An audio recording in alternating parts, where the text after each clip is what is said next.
We've all heard someone say, hey, I'm just looking. Right? I'm not going to cheat on my spouse. I'm just looking.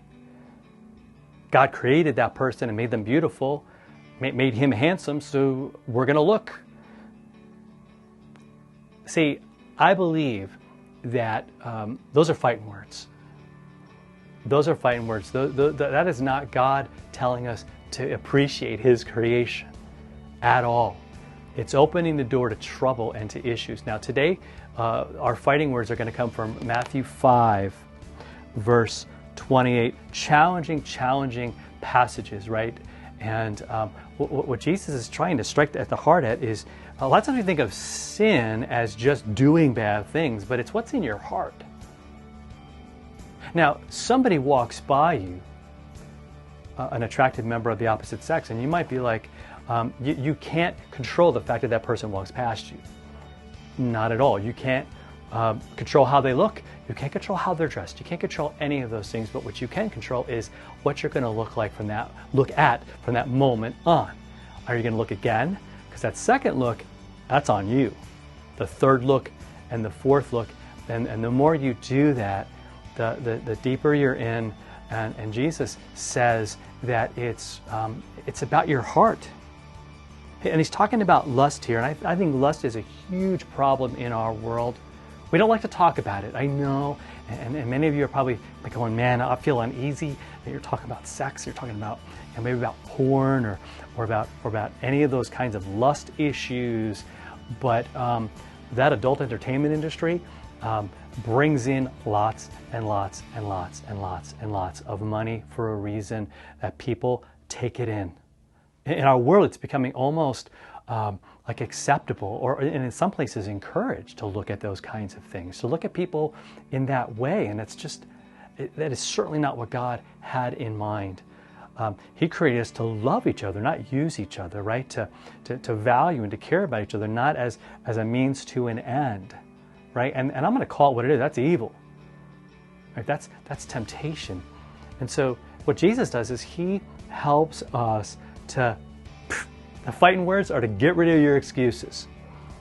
He says, I say to you, it's not about committing adultery. It's not about just cheating on your husband or your wife. He says, actually, if everyone who looks at a woman with lustful intent has already committed adultery with her in his heart. Man, this is the fighting words that we need to point at ourselves, is to be real honest.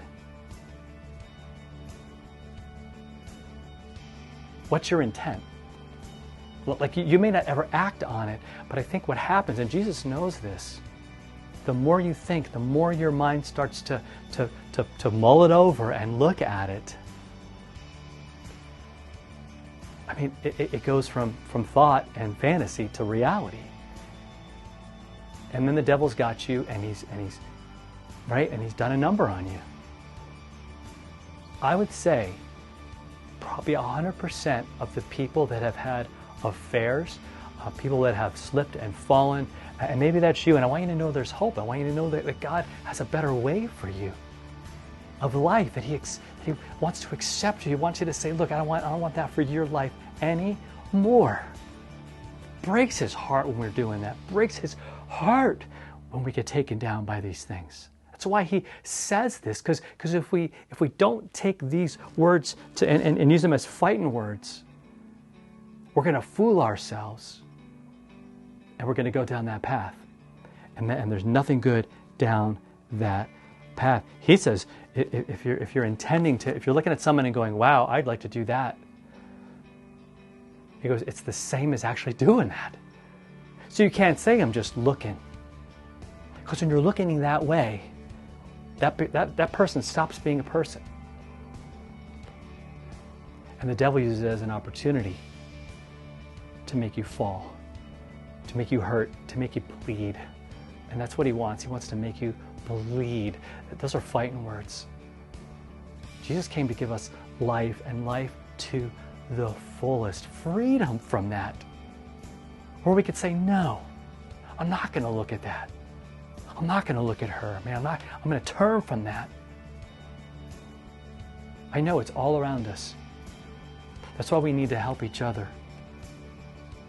Not to berate each other, not to belittle each other, but to lift each other up and to encourage each other in this fight, to be honest with ourselves, right? And to ditch this attitude that says, oh, I would never, and say, well, you know, unfortunately it happens. But the healing is in Jesus. The forgiveness is in Him, in His love. The freedom and the victory is in Him.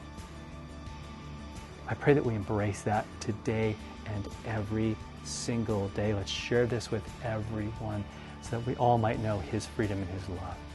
All right, talk to you next time.